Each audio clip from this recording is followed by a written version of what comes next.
سورہ طٰہٰ میں جو اللہ رب العزت نے نقل کیا آیت نمبر 50 کے اندر، اس نے کہا اے موسیٰ تم دونوں کا پروردگار کون ہے؟ کہا کہ میرا پروردگار وہ ہے جس نے ہر چیز کو اس کی شکل و صورت بخشی اور پھر ہدایت کی۔ ایک بادشاہ ہے نا، سمجھدار ہے، پڑھا لکھا ہے، پوری کمانڈ کر رہا ہے پورے دیش کی، ایک ٹیلنٹڈ شخص ہے، تو اس کو اللہ کی معرفت کرانے کا انداز آپ دیکھیں کتنا بھاری، کہ اے موسیٰ، اے فرعون، میرا رب وہ ہے جو مخلوق کا اندازہ ٹھہراتا ہے، مخلوق بنانا تو بہت دور کی بات ہے، تو اپنے لیے اولاد تو پیدا نہیں کر سکا فرعون، میرے رب نے جو مخلوق بنائی ہے اس کا اندازہ بھی اس نے ٹھہرایا ہے، تو اس کے اندازے کو بھی بدل نہیں سکتا۔ ایک چیونٹی کا اندازہ جو اللہ نے طے کر دیا ہے، تو اسے شکر کے ڈبے میں ڈال کر کے چیٹا نہیں بنا سکتا۔ ایک بکری کا اندازہ جو میرے رب نے طے کر دیا ہے، اسے تو کاجو اور کسمس کھلا کر کے اے فرعون، تو اسے گائے نہیں بنا سکتا، گائے جیسی شکل نہیں دے سکتا، تو اتنا لاچار ہے۔ تو اپنے لیے اولاد پیدا کرنا تو بہت دور کی بات ہے، میرے رب نے جس کا جو اندازہ ٹھہرایا اس اندازے کو بدلنے کی طاقت بھی تیرے اندر نہیں ہے۔ ہاتھی کو جیسا بنانا تھا، شیر کو جیسا بنانا تھا، جانور جس کو جیسا بنانا تھا ویسا بنایا۔ اور آج بھی ہمارا سائنس کسی جانور کی شکل و صورت کو یا اس کے سائز کو بڑا نہیں کر سک رہا ہے، کہ مرغی کو بہت سارے کچھ انجیکشن وغیرہ دے کر کے اور اس کو 50 اور 100 کلو کی کر دے، کر سکتا ہے، جلدی اس کا گروتھ کر دیتا ہے، بس یہی ہے۔ لیکن جو گروتھ ہونے کا جو اندازہ اللہ نے ٹھہرایا ہے اس اندازے کے باہر نہیں نکل سکتا، یہ قرآن میں 14 سال پہلے بتا دیا اللہ نے۔ اور دوسرا اس سے بھی بڑی بات کہ پھر اسے زندگی جینے کی ہدایت دیتا ہے، کیا اس کے لیے حلال ہے کیا حرام ہے کسی کو بتانا نہیں پڑتا، جانوروں کو کیا اسے پینا ہے کیا نہیں پینا ہے، کہاں رہنا ہے کہاں نہیں رہنا ہے، کوئی بتانے کی ضرورت نہیں، یہ ہے وہ میرا رب۔ اللہ اکبر! یہ سائنسداں کو بھی اگر یہ آپ جواب دے دیں تو عقل اس کی حیران ہو جائے گی اور وہ ماننے پہ مجبور ہو جائے گا کہ یہ مخلوق کا کوئی بنانے والا اور ان کے اندر پروگرامنگ ڈالنے والا، ان کے اندر زندگی گزارنے کا طریقہ ڈالنے والا بھی کوئی ہے۔ اسی بات نے اللہ کا شکر ہے میری زندگی کو ہلا کر کے رکھ دیا ہے۔ ایک جانور کے اوپر جب میں نے ریسرچ کیا، واقعی اللہ کے علاوہ کون ہے جس نے اس کو سکھایا ہے، یہ اس کے لیے حلال ہے یہ حرام ہے۔ ہم بہت مار کر کے بھی اور مار کر کے مار ڈالیں گے ہم کسی شیر کو، لیکن اس کو سبزی نہیں کھلا سکتے، حرام ہے اس کے لیے، اس نے طے کر دیا، اس کے دماغ میں اللہ رب العزت نے ڈال دیا یہ حلال ہے یہ حرام ہے۔ کون ہے یہ جو بتا؟ یہ ہے وہ رب۔ لیکن مکہ کے لوگ، مکہ کے جو مشرک تھے وہ کم پڑھے لکھے تھے، سمجھدار نہیں تھے، تو ان کے لیے بہت موٹے انداز میں اللہ نے بتایا، قل هو اللہ احد، اللہ وہ ہے جو ایک ہے، تم جس کی عبادت کرتے ہو کیا وہ ایک ہے؟ سورج بہت سارے، انسان بہت سارے، جانور بہت سارے، پتھر بہت سارے، فرشتے بہت سارے، قل هو اللہ احد، وہ ایک ہے۔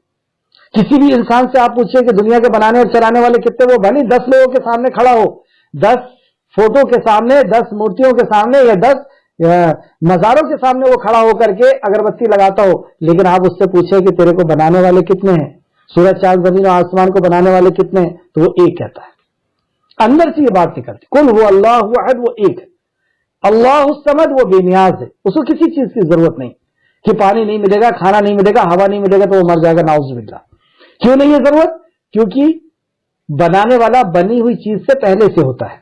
تو اللہ رب العزت جب پانی نہیں تھا تبھی وہ تھا، پانی کو اس نے بنایا، گویا کہ پانی کی اس کو ضرورت نہیں ہے، پانی اس کی کمزوری نہیں، کیونکہ وہ پہلے سے تھا، پانی کو اس نے وجود کیا ہے۔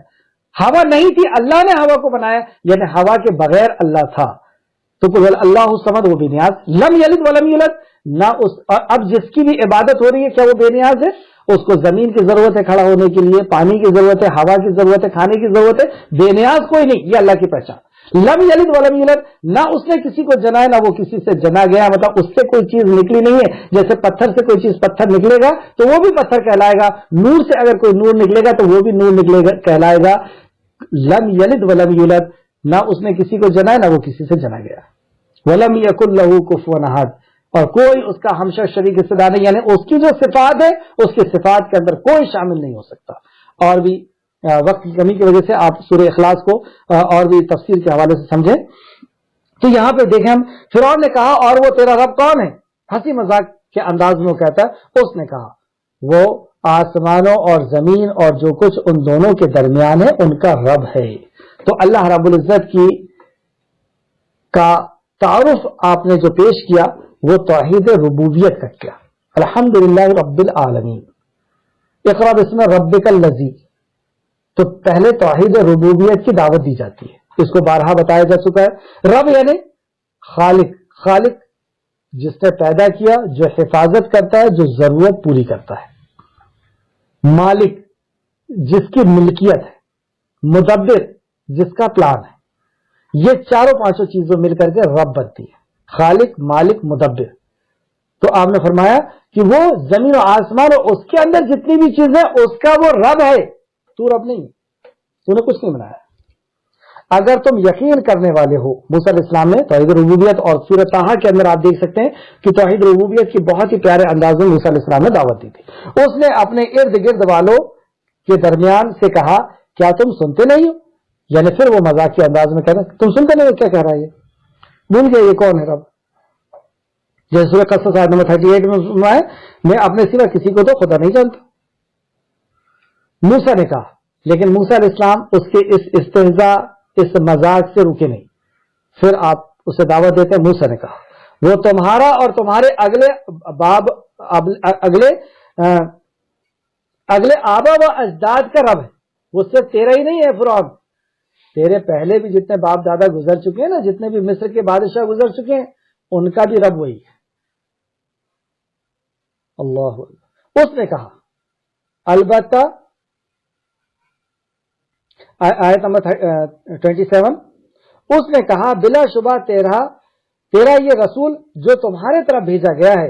مطلب فرعون پھر کہتا ہے موسیٰ علیہ السلام کے تعلق سے، اس نے کہا بلا شبہ تمہارا یہ رسول جو تمہارے طرف بھیجا گیا ہے، بنی اسرائیل کی طرف اشارہ ہے، تمہارا جو رسول تو جو تمہاری طرف بھیجا گیا ہے یقیناً دیوانہ ہے. 7واں پوائنٹ کہ اب آپ کو دیوانہ کہا گیا.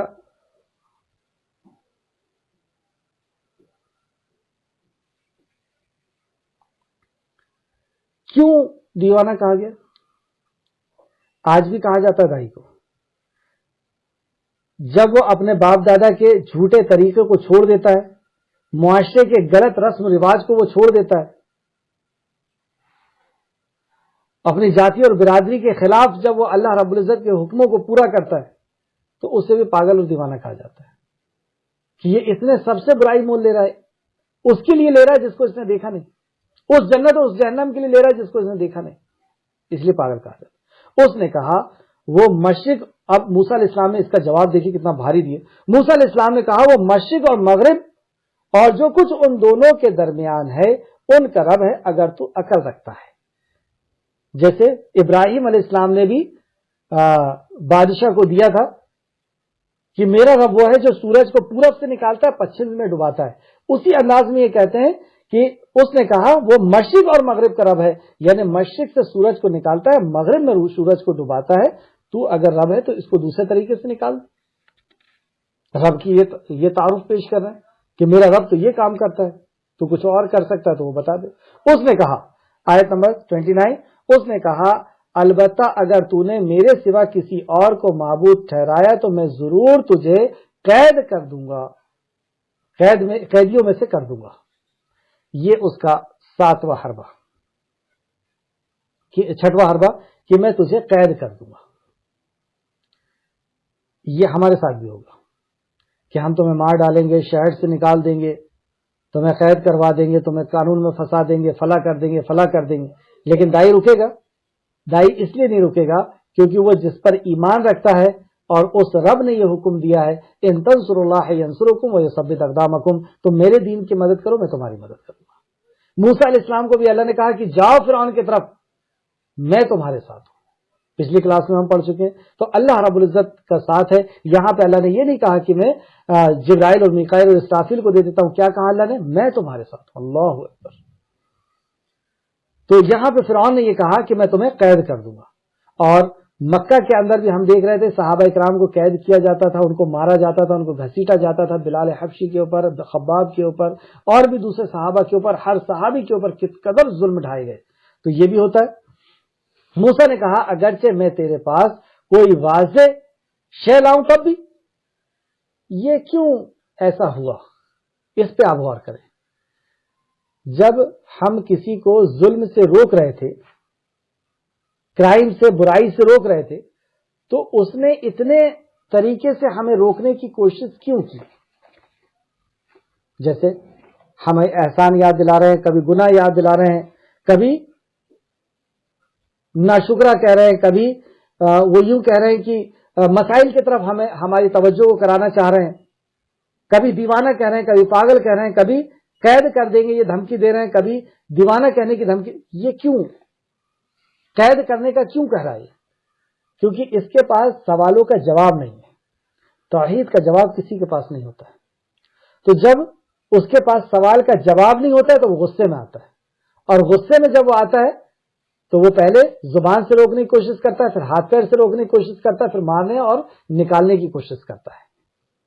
تو غصہ جس کے اندر آ رہا ہے سمجھ لیجئے اس کے پاس دلیل نہیں ہے، اور جس کے پاس دلیل ہوگی وہ مسکراتے ہوئے اس کے سارے سوالوں کا جواب دینا شروع کر دے گا۔ تو موسیٰ علیہ السلام اس کے سارے سوالوں کا جواب دیتے چلے جا رہے تھے، رب کا تعارف دیتے چلے جا رہے تھے، اس کی حقیقت اس کو بتاتے چلے جا رہے تھے کہ تو کیا ہے، اور میرا رب تو وہ ہے جس کی طرف میں بلانے کے لیے آیا ہوں، جو تیرا بھی رب ہے، تیرے باپ داداؤں کا بھی رب ہے، تجھے ہی نہیں تیرے باپ داداؤں کو بھی اسی نے پیدا کیا، وہی ان کی بھی ضرورت پورا کرنا تھا۔ تو اب اس کو کوئی جواب نہیں مل پا رہا تھا، تو یہ غصے میں آ کر کے کہتا ہے کہ میں تجھے قید کر دوں گا۔ تو موسیٰ علیہ السلام نے کہا کہ کیا میں تیرے پاس دلیل لے کے آیا ہوں، اس کے بعد بھی تو ایسا کرے گا؟ میں تو دلیل کے ساتھ تیرے سے بات کر رہا ہوں، تو بھی دلیل کے ساتھ بات کر کہ کون ہے رب، کون ہے دنیا کو بنانے اور چلانے والا۔ جیسے آپ کسی سے پوچھیں، اگر وہ شرک کرتا ہے، کئی لوگوں کی عبادت کرتا ہے، کئی مخلوق کی عبادت کرتا ہے، اور آپ اس سے پوچھیں کہ اچھا یہ بتائیے ان میں سے کس نے تم کو پیدا کیا؟ تم اتنے ساروں کے سامنے کھڑے، ان میں سے کس نے تم کو پیدا کیا؟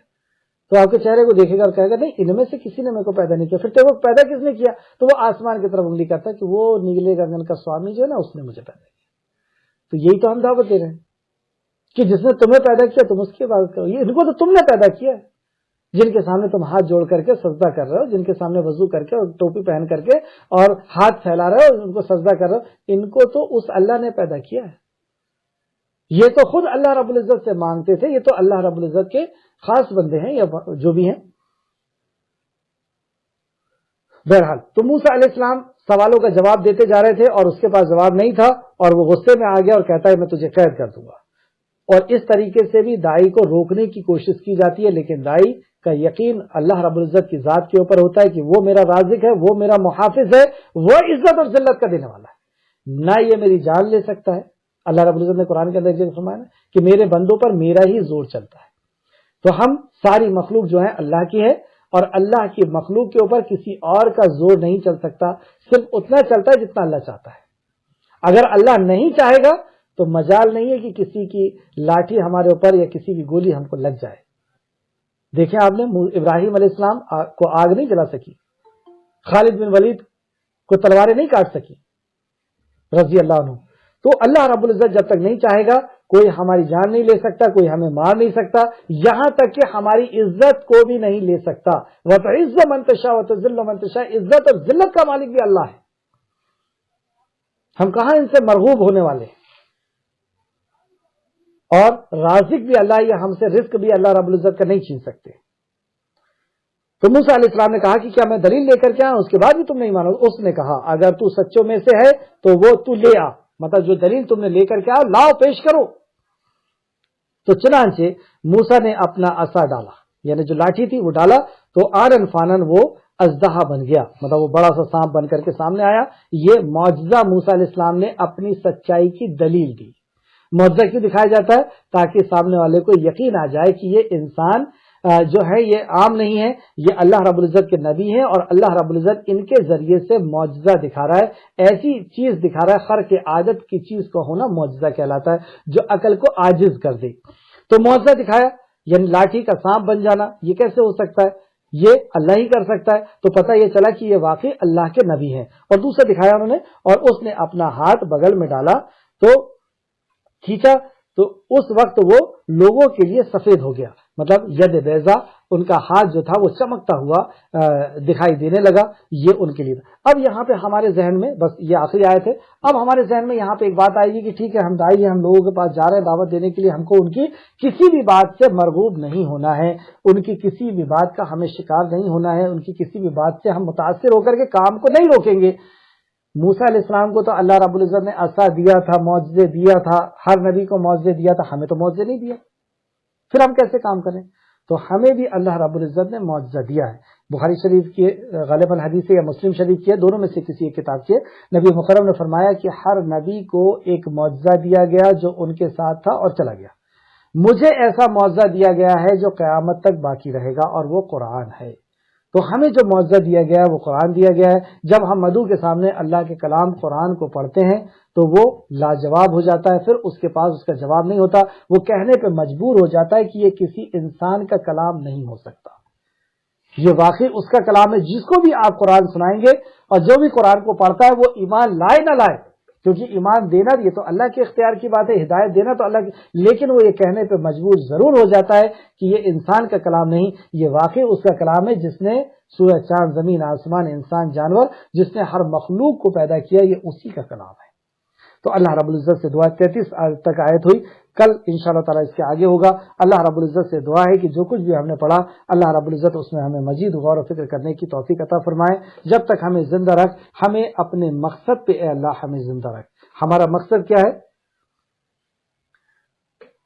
ہمارا مقصد کنتم خیر امۃ اخرجت للناس تأمرون بالمعروف وتنہون عن المنکر وتؤمنون باللہ۔ ہمارا مقصد، میں نے پوچھا یعنی ہم امت کا مقصد کیا ہے؟